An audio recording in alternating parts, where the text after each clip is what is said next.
menjadi tertunda 1 hari karena para anggota panja memandang masih bisa diturunkan dari salah satu item, yaitu pemondokan, yaitu hotel, yang kedua catering, yang ketiga masyair layanan yang diberikan oleh pihak Saudi yang diwakilkan kepada perusahaan. Sampai menjelang sore, perundingan pihak pemerintah dengan pihak-pihak yang ada di Saudi belum menemukan sepakat. Tetapi kami tetap bertahan bahwa ada yang bisa diturunkan. Di sore hari ternyata dari dialog yang dilakukan oleh tim pemerintah di Saudi, hotel bisa diturunkan 20 real per satu jamaah. Kemudian ada layanan yang menurut para anggota panja, menurut kami layak diberikan tetapi sulit dikerjakan, yaitu memberikan makan di 2 hari menjelang pelaksanaan haji wukuf di Arafah, di Musdalifah dan Mina. Karena 2 hari itu memang kota Makkah itu sudah krodit, sulit untuk menembus jalan-jalan yang berada di lingkungan hotel-hotel di kota Makkah. Tetapi itulah tantangan. Kami beralasan bahwa menjelang haji, jamaah kita butuh asupan yang memadai, vitamin yang lengkap, agar dalam keadaan sehat, bugar di pelaksanaan ibadah haji itu. Nah, karena itu kami minta tambahan 2 kali makan menjelang hari Arafah. Pada akhirnya pemerintah bisa menerima, kami tahu konsekuensinya memang ada di anggaran, sekalipun kami sebetulnya di sisi lain menekan anggaran. Tapi demi pelayanan bagi jamaah, itu tidak apa-apa. Pada akhirnya pemerintah dapat menyetujui dan kita akan berkomitmen mengawal 2 hari itu agar jamaah mendapat makan yang baik. Kalau bertanya apakah ini sudah keinginan para panja sebagai pencapaian maksimal, kalau boleh disebutkan seperti itu pertanyaannya, tentu belum. Sekalipun ini sudah jauh turun dari usulan pemerintah, yang pemerintah mendapatkan dalil-dalil untuk mempertahankan usulan sebesar 98 juta 88 untuk BPIH dan beban jamaah BP sebesar 69 juta itu. Kami membuka berbagai kemungkinan dan peluang untuk menurunkan, kita buka satu-satu, akhirnya menemukan angka seperti yang diputuskan kemarin.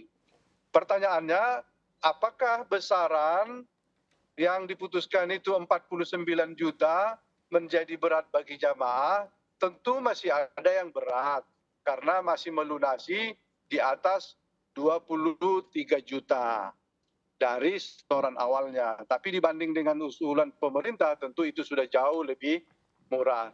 Tidak bisa dihindari karena tahun ini karakter jamaah kita tidak tunggal. Ada 3 bentuk. Satu, tahun 2020 sudah ada yang lunas sebesar 84.000 orang sekian. Kemudian dari tahun 2022 ada juga yang sudah lunas tunda. Maka perbedaan profil jamaah karakter ini tidak bisa disamakan. Karena itulah agak sulit kita memang menerapkan proporsi pembiayaan haji yang ideal untuk memakai beban jamaah dan juga nilai manfaat yang dikelola oleh BPKH. Oke. Itulah pada akhirnya, ya. Oke, ini berarti presentasinya begitu ya, dilihat dari komposisi jamaahnya juga Pak Marwan. Saya akan bergeser ke Pak Fadlul. Pak Fadlul melihat juga dari presentasi yang pertama yang diusulkan oleh Kementerian Agama 69 juta, ini presentasinya BPKH dan juga BIP 70-30. Nah, akhirnya saat ini disepakati 49,8 juta. Apa yang membuat BPKH juga menyepakati nilai ini ataupun di 49,8 juta? Ya, pertama mungkin yang ingin kami sampaikan adalah bahwa selama ini sejak data yang kami dapatkan 2010 itu yang namanya nilai manfaat itu hanya mengcover kurang dari 50% dari total biaya penyelenggaraan ibadah haji. Seperti contoh misalnya di 2010 itu di bawah 15%, sementara yang dibayarkan oleh calon jemaah haji itu di kisaran 85%. Itu bergerak terus sehingga di 5 tahun terakhir itu kira-kira range-nya sekitar di bawah 40% lah bahasanya ya, di bawah 50%, mohon maaf. Jadi ada 40, ada 49 dan sekian. Nah, kemudian tiba-tiba di 2022 itu terjadi kenaikan yang signifikan. Nilai BPIH-nya pun dari yang 69 juta kalau saya tidak salah ya, itu naik ke 98 juta.